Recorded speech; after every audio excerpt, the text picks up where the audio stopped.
interested and they want to run a hotel somewhere in New York or a restaurant or some such thing. So we are seeing a lot of buyout activity happening. There is obviously, when you look at the M&A data, we should kind of move a little broader to that. It was 60 billion last year. It's a fairly large number. The buyouts by private equity was 3 or 4 billion or somewhere in that vicinity. So it's still a very small share of the global M&A, of the Indian M&A market. It will expand as more supply of buyout capital comes through. The key challenge will be that in the larger space, you find a strong strategic intent, which is harder to beat. So in the case of Lafarge, a lot of these players had looked at it, and it becomes tougher to compete against a strategic. So those will be the challenges, but I do see that buyout activity will increase surely. The share of buyouts as a percentage of dollars invested will increase. Minority growth capital, tough business, and a very few very high quality people, like the people on the panel, will be the ones who will attract bulk of that capital. That industry in terms of number of players has shrunk because historically anybody with 3 or 4 member teams could go out, raise capital, deploy it. Results have not been great, and the divergence between the better players and the poorer quality players has been very sharp. So I think it's a tough job, and this segment will consolidate, will continue to grow because India needs foreign capital, FDI capital, or any form of private capital, I would say. So it's a growing segment, but it will consolidate dramatically, and buyout activity will increase. So the point is, can you just tell that a lot of people in the audience would be in the growth capital stage? What will happen to them if it's all going to be, all of you are only interested in growth control, and they don't want to sell? They want to grow their business. They see a long runway. I think the good news is that a lot of the funds raised in India actually are growth capital funds, which are very used to the minority investing. I'll pick on some of the points the panelists made, and maybe I'll talk on behalf of just broadly the larger buyout firms. If you look at the large buyout firms, their mindset is control. So when they, when we came to India, our example is one, and other firms similar to us, KKR, Bain, etc. It's a little bit of a switch, right? And what a Warburg does very well in partnering with promoters, because that's what they do globally. Everybody in their international teams understands that. For us, it's a little bit of a leap, right? We are learning that, how do you partner, how do you create alignment, how do you evaluate the promoter and a partner, how do you get decisions made? Pavan made a very important point on getting quick decisions done. We've been in a situation, the frustration we've always had is that how do you convince the promoter to take the decisions as quickly as you would have had you been in the driver's seat. So I think that is the challenge a lot of the buyout firms have had. And at least from our side, we've said, listen, if we are in control, we're in control, great. If we are in minority, frankly, at least protect us on the downside. That's the approach we've taken, because you're going to take a lot of decisions which make sense for you, but may not make sense for us. Or we'll have a very strong set of governance rights where we can at least broadly, agree on everything we do. And so there's some element of joint control. But others have sort of taken a different call and have learned to, switch their business model to India or Asia generally.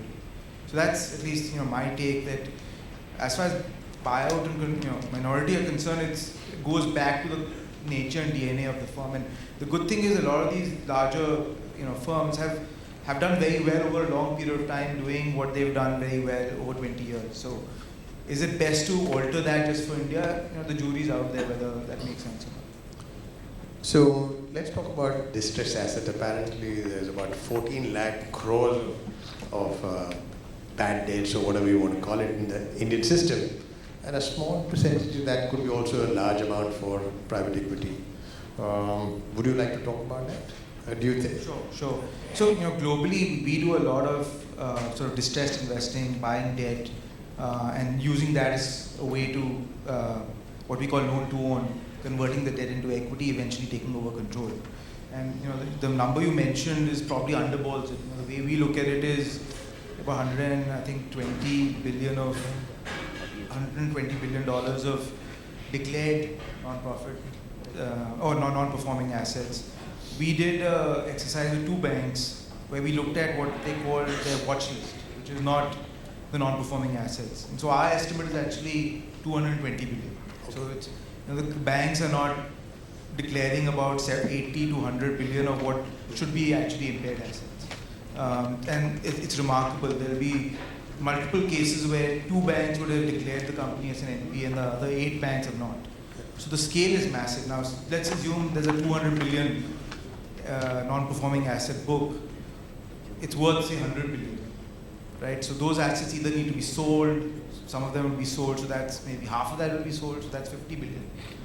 50 billion of potential assets need to be sold if you assume half of the stressed assets get sold to somebody else.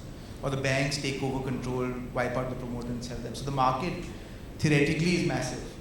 I think the challenge we've all had, and we've spent a lot of time now over the last year or so, is how do you get them to resolve it? How do you get 18 banks to, through their JLFs and their committees and oversight committees to come to a decision in a manner where the promoter will not fight you, or the incumbent promoter will not fight you, and all the banks can do it without worrying about CBC and CBI and all that.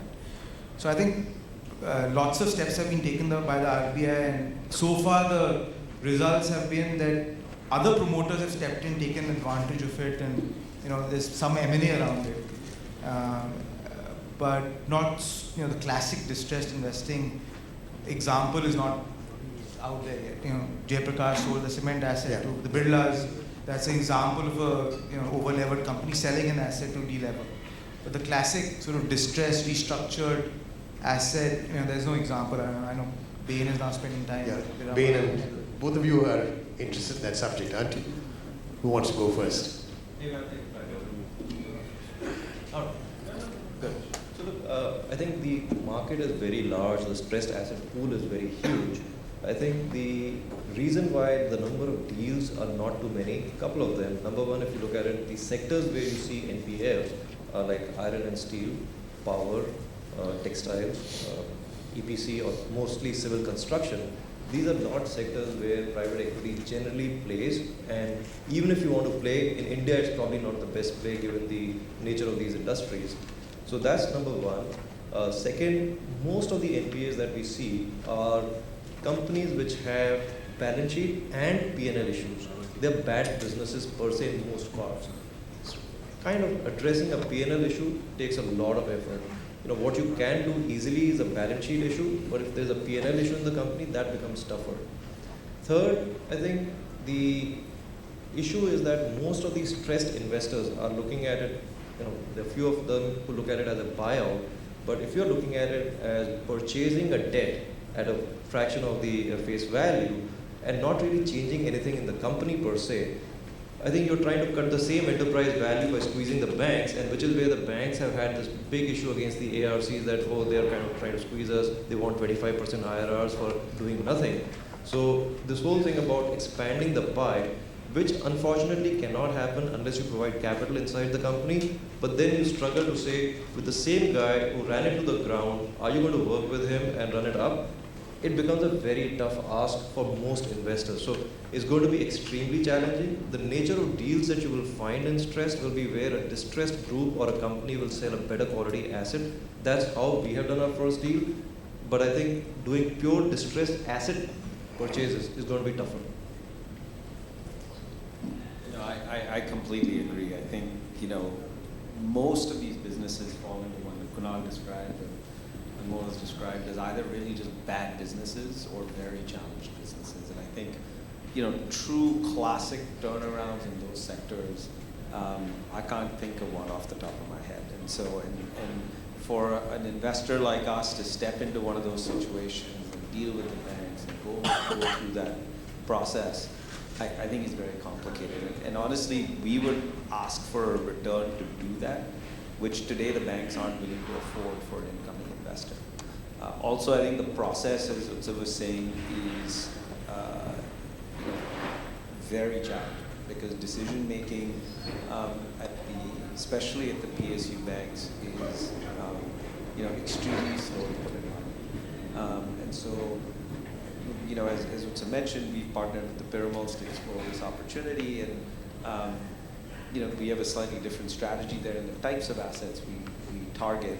And really the first assets I think any of us will go after are really, inherently decent to good businesses but challenged balance sheets, or good businesses where the group is challenged. And I think those are the ones where you've seen most activity to date, where the bank has forced a group to de-lever by selling decent assets. Now, most of those have ended up with strategic so far. Some have ended up with sponsors. But stepping back, I'd say again, very big headline numbers, $50 billion, etc. How quickly does that materialize into real deal flow and deployment for private equity? I think the jury is out. See, the majority of the companies I have worked with as a consultant, which are not performing well, are companies whose P&L look bad, but it's not inherently bad. It's because of the way it's managed. So would you just dismiss a company saying balance sheet, I can sort out, P&L is bad, I don't want to touch it? Or would you say, look, I'll work on the P&L and see, make it work? I mean, it's very case specific, right? Again, if the promoter is going to fight you all the way on the way that's out, a different thing.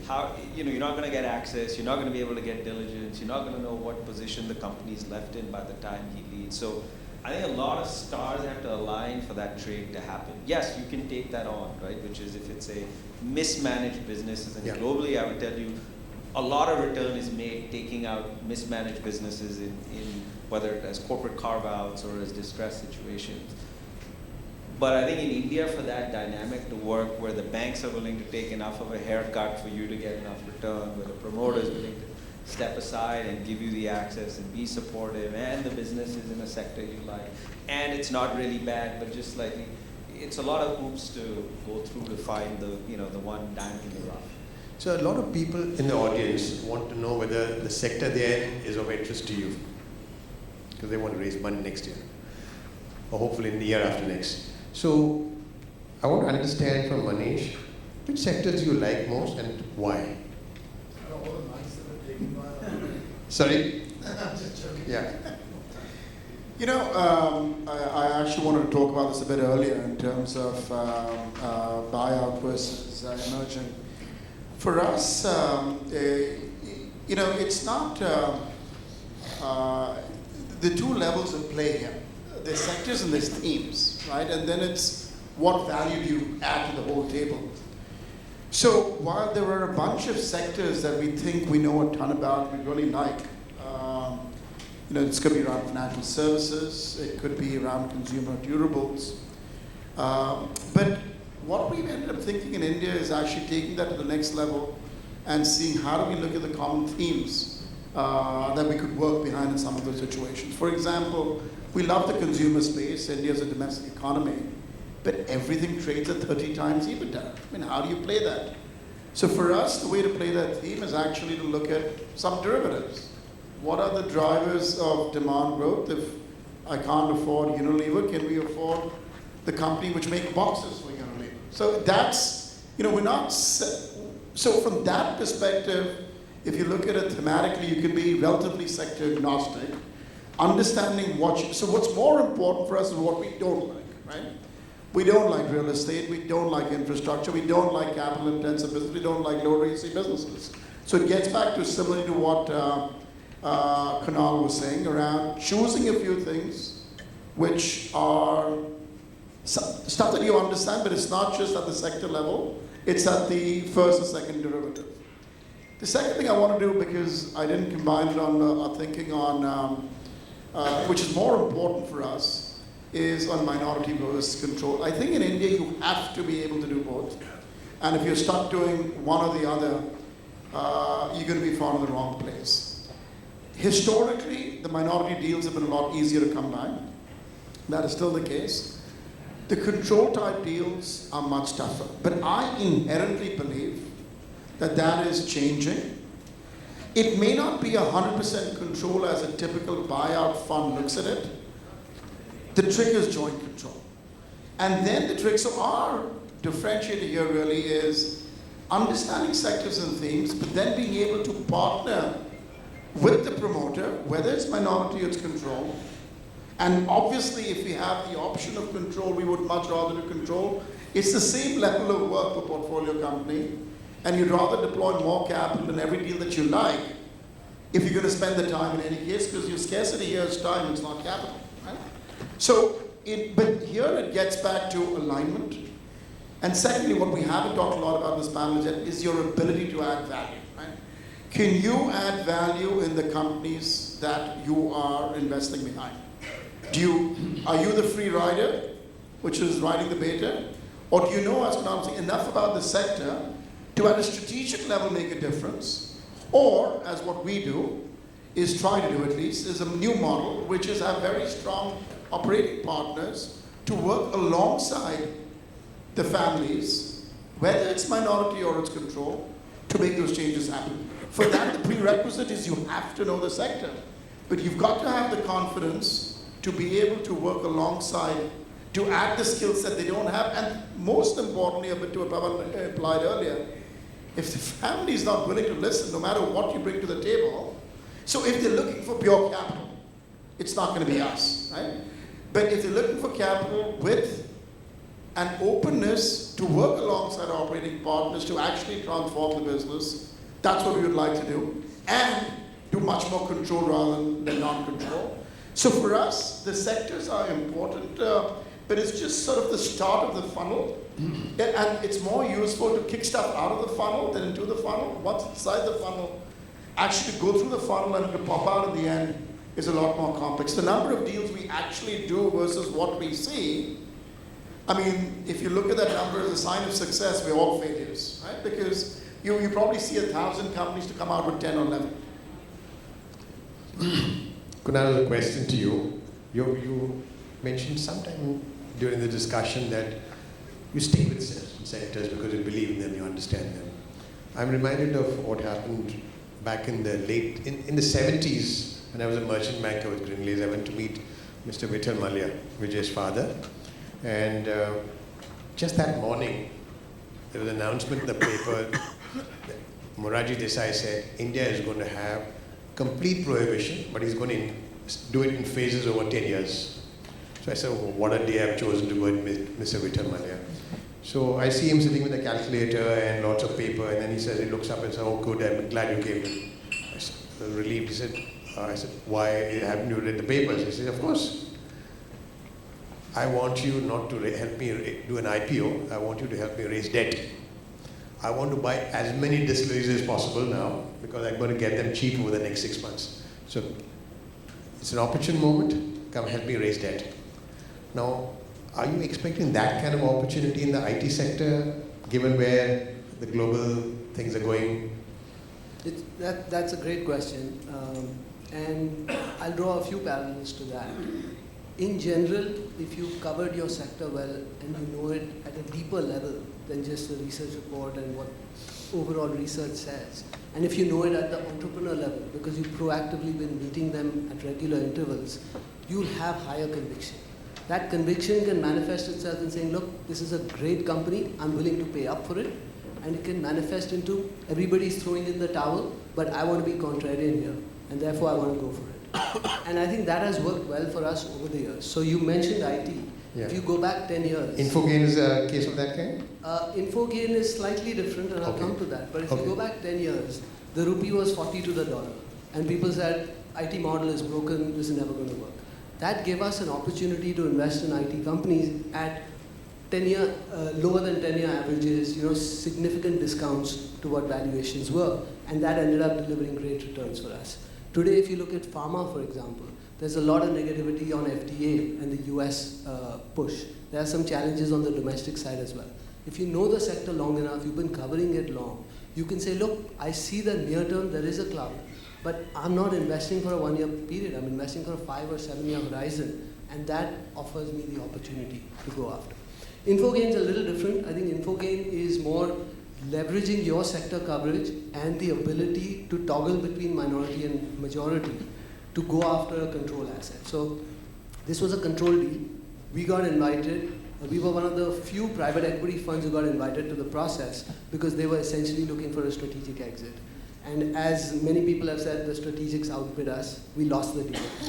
Thankfully, the deal didn't close, and we stayed in touch. And then we went back a year later saying, look, why don't we figure out a deal where you don't sell 100%, sell us 70%.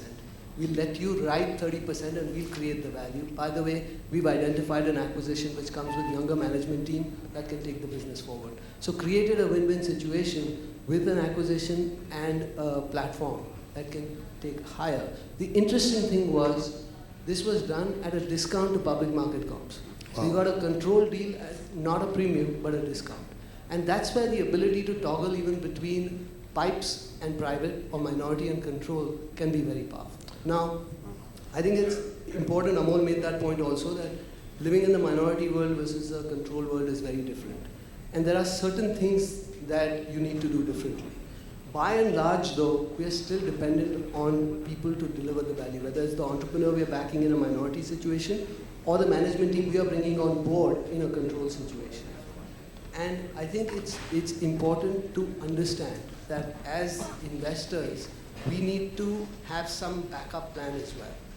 And having operating experience in the team helps us. So in terms of specific sectors, in IT, in financials, in pharma, we have executives with 25 years of operating experience before they've joined us. So that helps us ask the right questions pre-deal, and it helps us add value post-deal. And that allows you to be... Excellent. Now, the three of you, very quickly, what are your sector preferences, if any? No real sector preferences. Fine, no problem. Pavan? I'd probably go back to what Manish said. I think we're clear on sectors we don't want to do, which is a very similar list.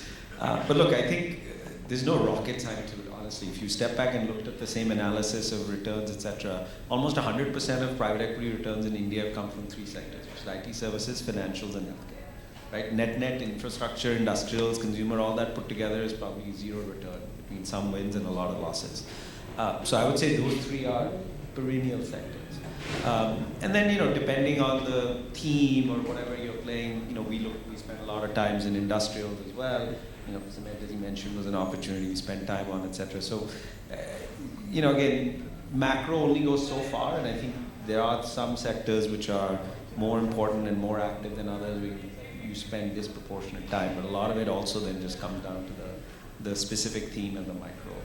So I have to give Amol also a chance because, he and I went to the same IIT and same IIM, and his hostel was next to mine, except that the overlap was slightly missed. He was not born when I was there, right? Yeah. So look, I think it's the same answer that everyone is giving. Sector focus matters. I think all of us have been, or most of us have been in private equity funds, global PE shops. They're all organized by sector internally, especially in the US. The challenge in India has been that sectors have been not very deep, and therefore creating, especially if you are kind of thinking of a specific theme, like for us, we are looking at buyouts. So the number of buyouts in one sector may not be enough. So you have to broad base your sector approach.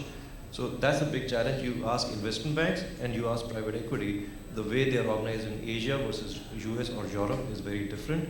But sector focus matters, expertise matters, and which is what drives value in the long run. And I think the number of sectors people will tend to focus on will be 4 or 5 usually, but they'll be very broad. Okay, now we need some time for the audience to ask questions, but then can we have half a minute on why investees should take money from you, each one of you, folks, in turn? Yeah. So, your firm and not others. Sorry? Why investees should take from your firm and not others? Sure. I think there are many, they shouldn't all just... But you get half a minute. But I would say, look, sector expertise we've spoken about. But if you think about what we bring to the table because of the sector expertise, I would say there are a few things. One is benchmarking versus the industry, which I think is something you do for everybody.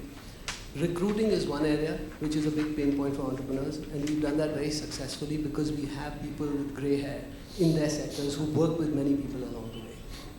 Specifically in IT and pharma, I think we've been pushing our companies for acquisitions, and almost every company we have in our portfolio has done a transformative acquisition. And in some cases, they've done 3-4 tuck-in acquisitions. And that's one area we keep pushing them because they have excess cash. How do you generate additional value? So I would say those two are really big things.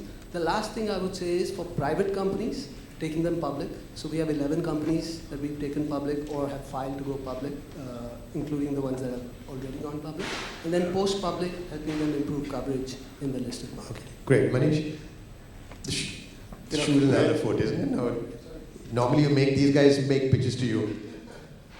No, it's always us pitching. It's never them pitching. We're the young guys in the room. We're on Fund 1, unlike Fund 7, where Kunal is. But I think the only thing that we really focus on, if you keep all the sector and themes aside, we've done 7 deals so far. 2 have been classic minority deals, and 5 have been control or control type. I think where we're distinctive, and if I can say that myself, or rather one of the portfolio companies speak on our behalf, is to really transform the companies that we work with in terms of working alongside the families. We've actually not done 3 deals we thought were very attractive just because we didn't see the alignment with the family, right? So for us, understanding the nuances on what drives the family, making sure we're aligned on making the operational changes which can increase the company, and then get to an exit, which for us is critical, which often says we can't partner with some people in the room, and that's fine, right? But we will spend the time up front, us, and a significant amount of time from our operating partners, which is more important, to really see if we can make a fundamental change, and if we can add value not to ourselves and to the company, but also the families we partner with. Manish is the youngest firm, but the eldest statesman here. He was my boss and evaluated me for 5 years. So I look younger than Utsav, that's all I'm he saying. does. That's because of the 5 years of evaluation. I think in addition to what everyone else has said, I think the approach we've taken is a little bit different. We've realized that a lot of firms, founders don't want to dilute either their, it's equity in India is like your daughter. You don't want to give it up. And so we've tried to be creative about the way we sort of structure our deals. So if you need mezzanine funding, which is not dilutive equity, but equity-like in nature, long-term capital, we are sort of trying to provide that in addition to sort of normal equity deals. The other very interesting thing in India is, if you had a healthy company in the US, which is very cash generative, you could have dividend it or done a leverage recap and taken out money from the company and then use that money to invest in new businesses. In India, you can't do that. You can't take debt on a company to dividend it up. And that's a big challenge. And so what has emerged in parallel is a big promoter financing market. So that's a $20 billion market versus $7-8 billion private equity market. So we've started to play that game where we are providing financing to promoters wanting to leverage their underlying businesses to go do other things. So that's the second part which differentiates us a little bit. And then third, obviously we're a global firm and there are certain sectors which we are very deep in globally. So to that extent, if we can help those companies in those sectors, and some of them are sectors which typically you don't find private equity investors invest in. So we're very big in packaging, very big in chemicals, which tend to be sectors which most private equity firms don't spend a lot of time on. So to that extent, there's a little bit of a differentiated edge. Pawan? Yeah, so look, the focus for us in a lot of what they've said, I think, is part of the overall package. But I think one thing we do focus on doing is delivering the global Bain capital to our portfolio in India. And that can mean either access to those markets, it can mean expertise from our vertical expert, it can mean introductions to the global Bain capital network, often, especially in IT services or healthcare, those are the key end markets for our companies. It could be looking for M&A. And so often, both in our diligence as well as in what we look to do with companies, that is a key point of where we focus, which is how do we leverage the broader network, not just in private equity, which is really only half of Bain Capital's global business, but also our fixed income, our public equities, our venture capital, et cetera, and leverage that both in our own underwriting, but then delivering value for the entrepreneur.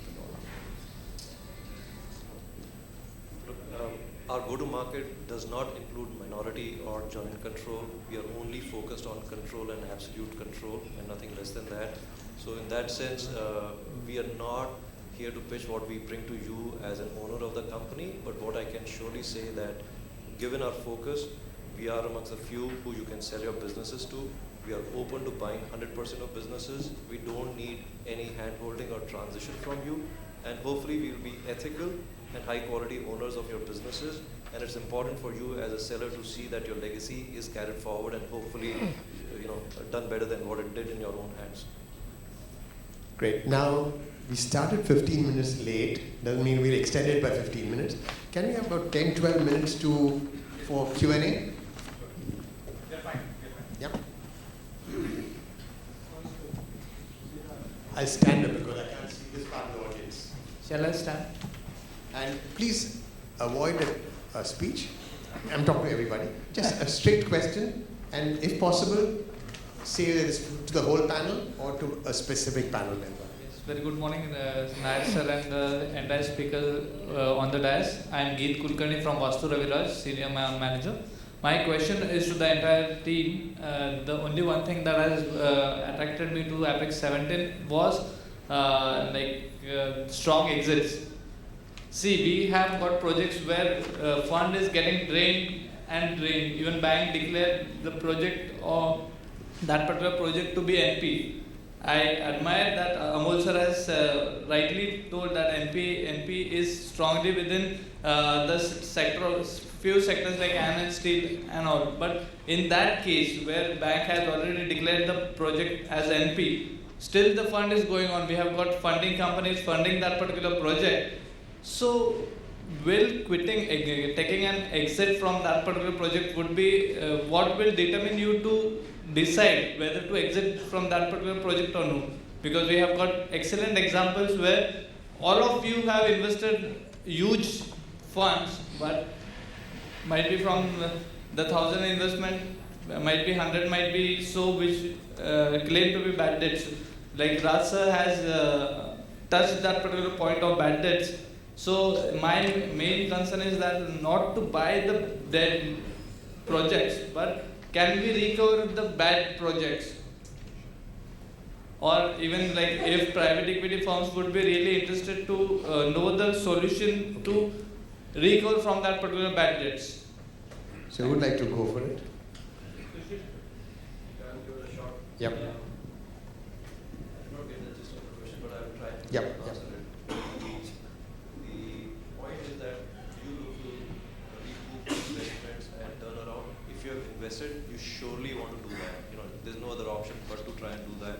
But if you're looking to invest and you're trying to turn around a P&L, as we discussed, it's very, very, very tough.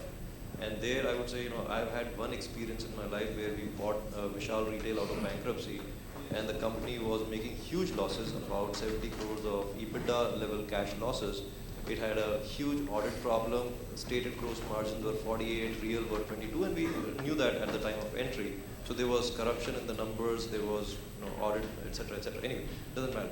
So there we put in a new management team. We had to obviously cut down the level of debt by giving a haircut to the banks, invested fresh capital, and shut down operations, brought in good processes, etc.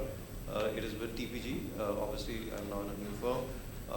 The company has touchwood done well despite all the tough environment which we saw for retail. Apart from the macro, the insane competition from internet e-commerce guys, the company has turned around, EBITDA positive, tight cash flows, working capital less than a month, etc., etc. So yes, but those are far and few. Do you think that I would ever want to do that, repeat that experience again? Probably not. It takes a very large firm. It took me 18 months to do that deal. We had holdout creditors standing us up in the court of law, for 6 months, etc., etc. So those are very difficult deals, and unless you hope to make 7, 8 times your money, the firm does not let you do those deals. Yeah, Next. on the point, Yeah. you need to change things. The question from the lady. Sharp and clear question will help the panel to answer the question. Good morning. I'm Amina Khan from the British Deputy High Commission. And I know we made some references to the US and vis-a-vis emerging markets. And I was just wondering what the general perspective is on the UK, given the uncertainty in the global space at the moment.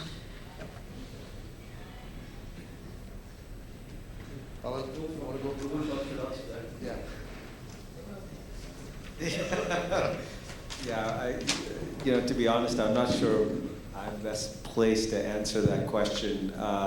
We're obviously big. We have, our European business has a big presence in the UK. We're big investors in the UK.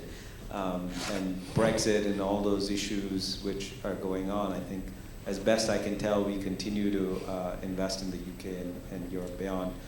I think from an India business perspective, most of our investee companies, I think, are still oriented as US first, whether you look in IT services, whether you look at healthcare.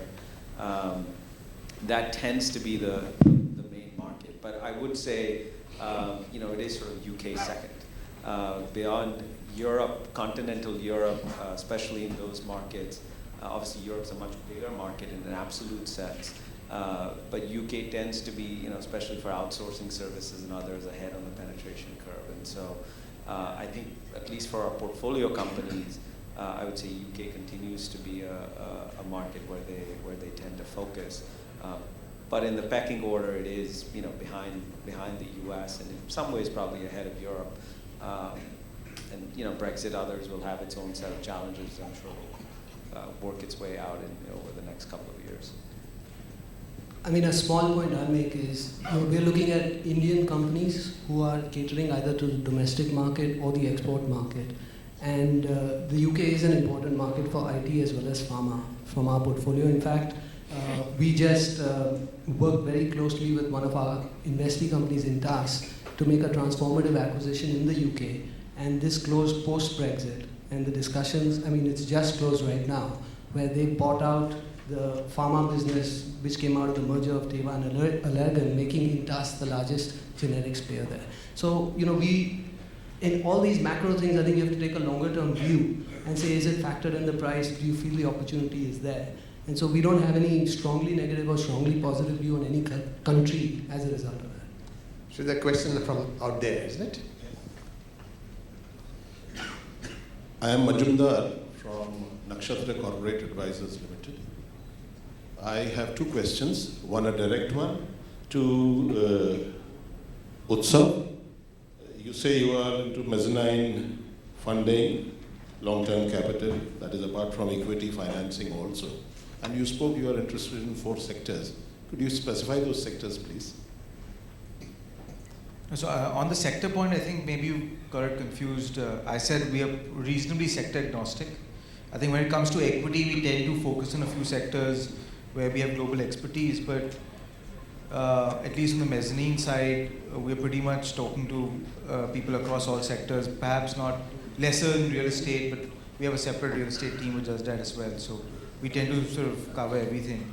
On mezzanine, we have basically 2 balance sheets. One is sort of our India fund, which does sort of mezzanine investing, both at the promoter level as well as the company level. And then recently we bought Geo Capital's business in India.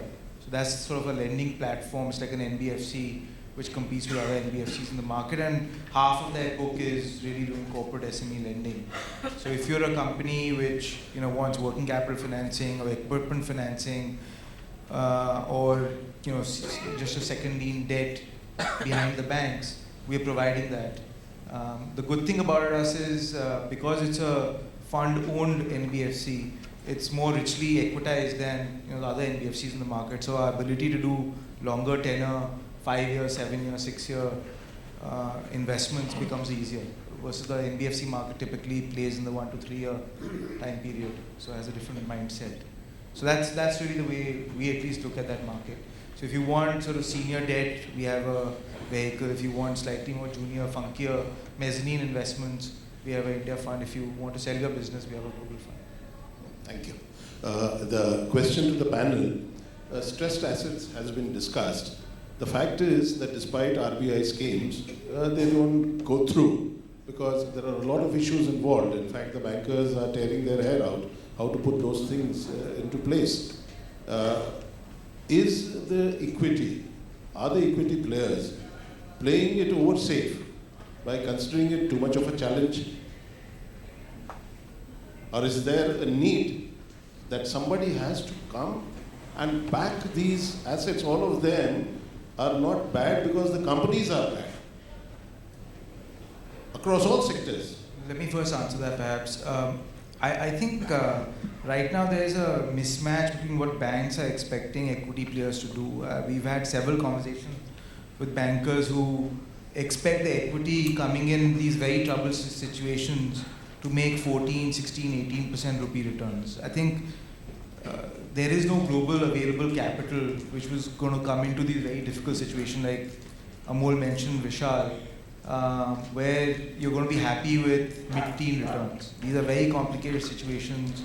Companies need a lot of effort, turnaround, and there's a lot of debt ahead of you. So to create any value, you need to be playing for at least a much higher return than a normal investment. So I don't think there's a mismatch, and I don't think the equity players are playing it too safe. There's genuinely a lack of understanding, I think, with most bankers. And we've had this debate. They said, if it's 18%, this is too good a return for you. We said, why aren't you putting the money? This is such an attractive thing, you put in the money. But the banks are no longer in a position to put money in those companies. So you've got to allow fresh capital, which will come in with their return expectations. And you can't force a return expectation on someone else. Right? They're going to have their own return expectation. So where's the next question coming from? Anyone on this side? Sure. Okay. Pankaj Jain from RBSA Capital. My question for Utsav. On the special situation advisory work and let's say distressed asset turnaround work, I've worked in the sector for some time in Europe and over the last year here. I've seen a few cases in the industrial space which are sort of a turnaround. I'd put Suzlon in that bracket. I've also got a couple of other medium-term businesses there. One of the challenges that I see, apart from the legal hurdles that we come across, be it a DRT installation or be it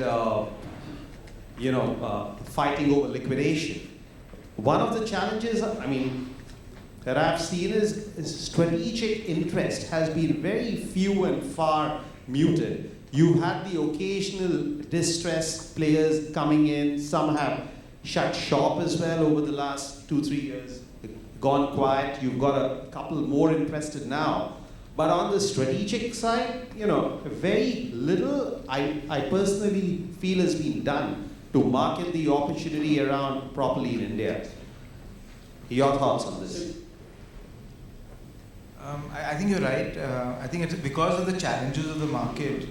A lot of the international strategics sort of look at the Indian legal system and dealing with multiple banks and sort of shy away.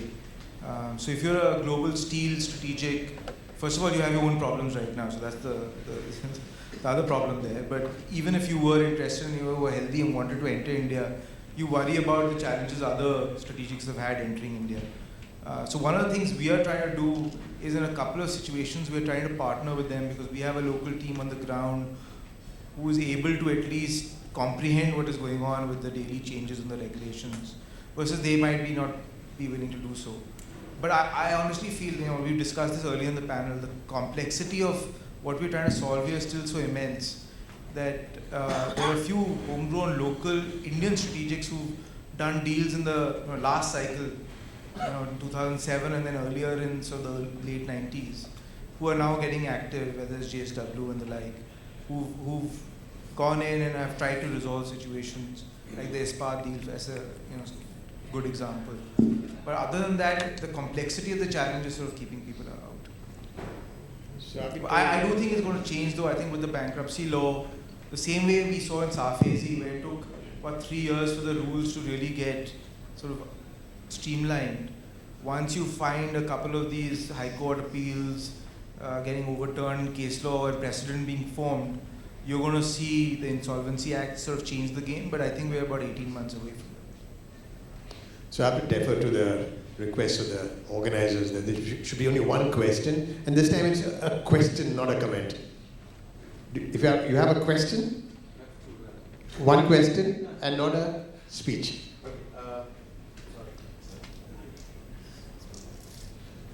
I have two questions. I'll keep it short.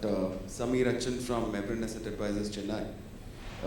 Question one is to the panel. I mean, anybody could answer. I mean, the investments made in 06 and 07, I mean, the exits have been difficult in terms of for the originally planned tenors. So, are you really going out and seeking longer term capital from the LPs now? And the second question is to Utsav specific. You spoke of promoter financing that you try to do. So, what is the typical structure that you follow? I think that was short.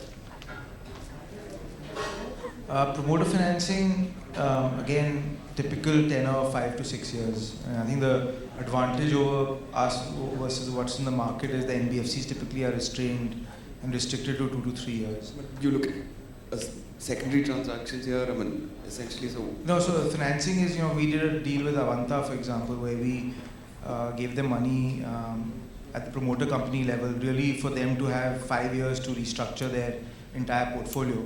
It just so happened that he managed to restructure it, turn it around, and then sell the Crompton Greaves business to Advent almost 2 years into the deal, and he sort of paid us back.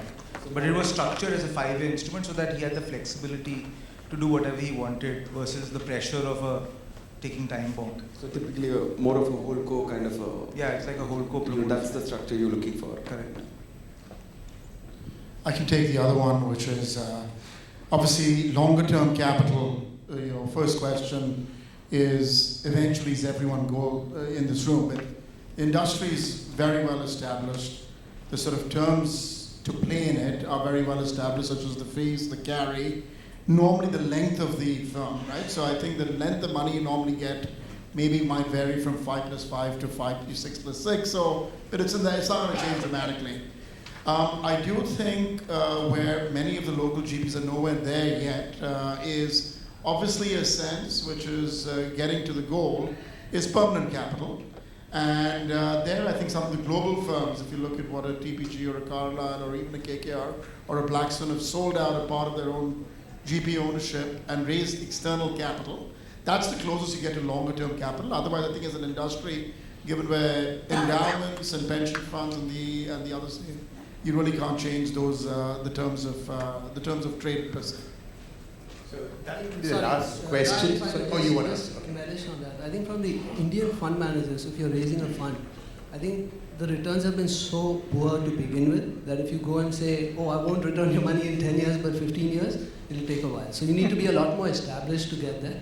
From our own data and our own experience, we are fortunate enough that we've not needed the extension, so we've closed out 4 funds. We're closing our 5th fund now, which means only 2012 onwards investments will remain in the portfolio. And I think over time, we would love to mature into that, but it's going to take a while before we get there. Okay, so that brings to an end this session. I would have loved to summarize, but these guys have been so clear that it'll be a waste of your time if I try to summarize what they've said. So let's give them a great big hand for this awesome.